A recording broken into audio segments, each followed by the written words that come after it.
Le prophète Mohammed, que la paix soit sur lui, a dit une fois que les meilleurs parmi nous sont ceux qui ont le meilleur caractère. Mais comment cultivons-nous un tel caractère?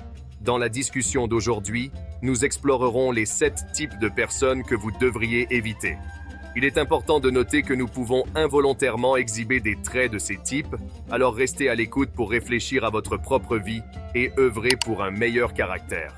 Que vous soyez musulman ou non, les enseignements du prophète Mohammed sont fondamentaux pour une vie de discipline et d'épanouissement. À la fin de cette discussion, vous verrez le monde, et peut-être vous-même, sous un nouveau jour. Alors, plongeons dans ces types. Type 1. L'âme arrogante. Imaginez quelqu'un qui se vante constamment, rabaisse les autres et rejette les opinions divergentes. L'arrogance, un trait blâmable, a été exhibée pour la première fois par Satan lui-même. Elle nous aveugle à nos propres défauts, nous coupe des autres et nous éloigne d'Allah.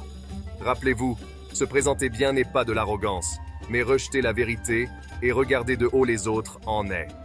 Répondez avec patience et humilité plutôt. Type 2. L'égoïste. Ces individus priorisent leurs propres besoins avant tout. Notre prophète nous a rappelé de vouloir pour les autres ce que nous voulons pour nous-mêmes.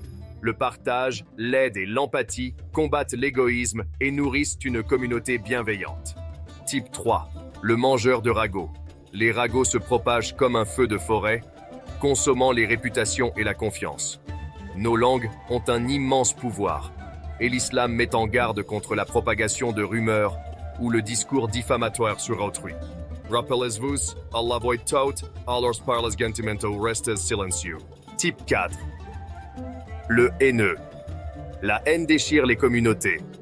Bien que les émotions négatives soient si naturelles, l'islam met l'accent sur l'unité et la tolérance. Contrôlez vos émotions, établissez des limites avec les individus toxiques et priez pour leur guidance. Type 5. Le plaignant à vie. Se plaindre chroniquement découle du mécontentement. L'acceptation et la gratitude pour ce qu'Allah fournit mènent à la satisfaction.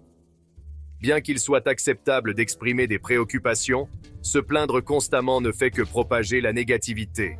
Type 6. Le sans-cœur. Le manque de compassion et d'empathie mène à l'agression et à l'hostilité. L'islam valorise la bonté et encourage la compréhension. Être un bon auditeur et montrer de l'humilité peuvent dissoudre les barrières et favoriser l'harmonie. Type 7. Le trompeur. La malhonnêteté et la manipulation nuisent aux autres pour un gain personnel. L'islam condamne la tricherie et la tromperie en mettant l'accent sur l'honnêteté et l'intégrité dans toutes les transactions. La réflexion personnelle est essentielle à la croissance personnelle. Chaque type sert de miroir, reflétant des traits à surveiller en nous-mêmes. Si cette discussion vous a touché, partagez vos réflexions dans les commentaires. Et n'oubliez pas, le pardon est un outil puissant dans notre voyage vers un meilleur caractère. Que Allah nous pardonne tous.